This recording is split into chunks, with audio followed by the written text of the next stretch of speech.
ഞാനിവിടെ പാവയ്ക്ക തോരൻ ഉണ്ടാക്കാനാണ് ഉദ്ദേശിക്കുന്നത്.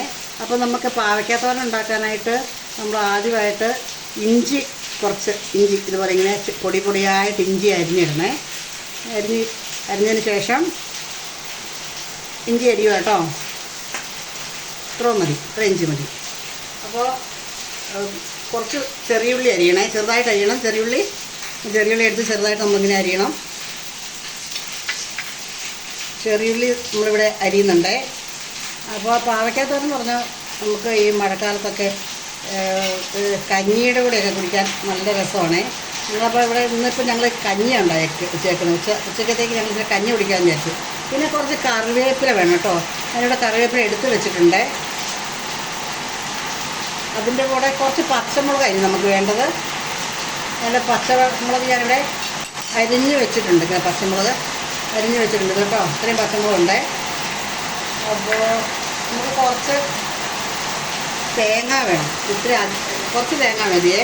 അങ്ങനെ ആ തേങ്ങയും പാവയ്ക്ക ചെറുതായിട്ട് അരിഞ്ഞതും പച്ചമുളകും ചെറിയ ഉള്ളിയും ഇഞ്ചിയും കറിവേപ്പിലയും. അപ്പോൾ ഞാനിതിനെ യോജിപ്പിക്കാൻ പോവുകയാണേ. ഇത് യോജിപ്പിക്കുന്ന പറഞ്ഞാൽ ഞാൻ പറയാം.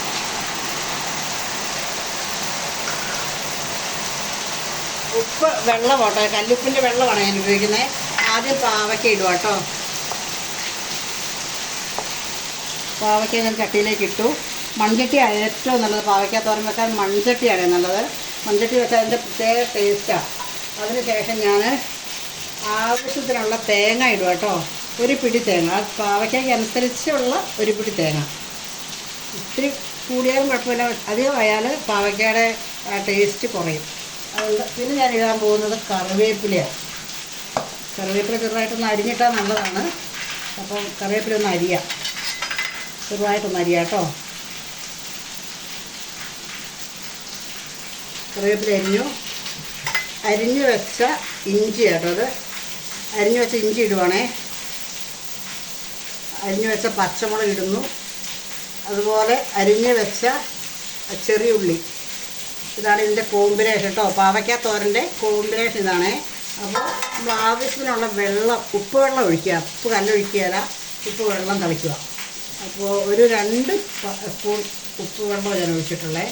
അധികം ആകണ്ടല്ലോ. അപ്പോൾ എന്ത് ചെയ്യണമെന്നറിയോ? ഇങ്ങനെ നമ്മൾ കൈകൊണ്ട് തിരുമ്മണം.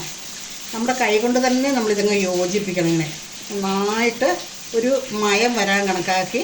അതേ നമ്മൾ യോജിപ്പിക്കാതെ ഇത് അടുപ്പേ വെച്ചാൽ അത് വെറുപറന്ന് കിടക്കും.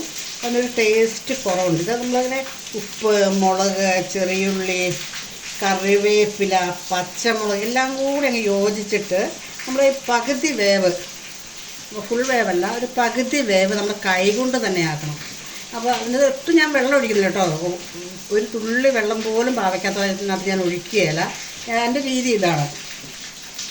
അപ്പോൾ നന്നായിട്ട് തിരുമ്മുവാണേ. തിരുമ്മി സ്വാഭാവികമായിട്ടൊരു മയം വരും.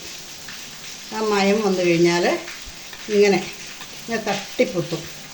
ഇങ്ങനെ തട്ടിപ്പൊത്തി കുറച്ചും കൂടിയൊക്കെ നമ്മൾ തിരുമ്മിയാൽ ഒന്നുകൂടെ നല്ലതാണ്. എത്ര തിരുമ്മുന്നോ എത്ര മയം വരുന്നോ അത്രയും നല്ലതാണ്. ഇങ്ങനെ തട്ടിപ്പൊത്തി എന്ന് പറയും. ഇങ്ങനെ എല്ലാം ചേർത്ത് തട്ടിപ്പൊത്തി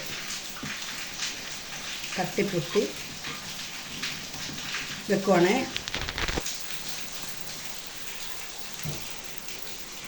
അടുത്ത തീ പിടിപ്പിച്ചു. അപ്പോൾ ഞാൻ നമ്മുടെ പാവയ്ക്ക തോരൻ നല്ലോണം, ഒരു തുള്ളി വെള്ളം പോലും ഞാൻ ഒഴിച്ചിട്ടില്ല. അത് അടുപ്പേ വെക്കുക കേട്ടോ. അടുപ്പേ മൂടി വെച്ചു. ഇനി 5 മിനിറ്റ് കഴിയുമ്പോൾ നമ്മൾ ഇളക്കുന്നു. വീണ്ടും ഒരു 2-3 മിനിറ്റ് കഴിയുമ്പോൾ ഇളക്കുന്നു.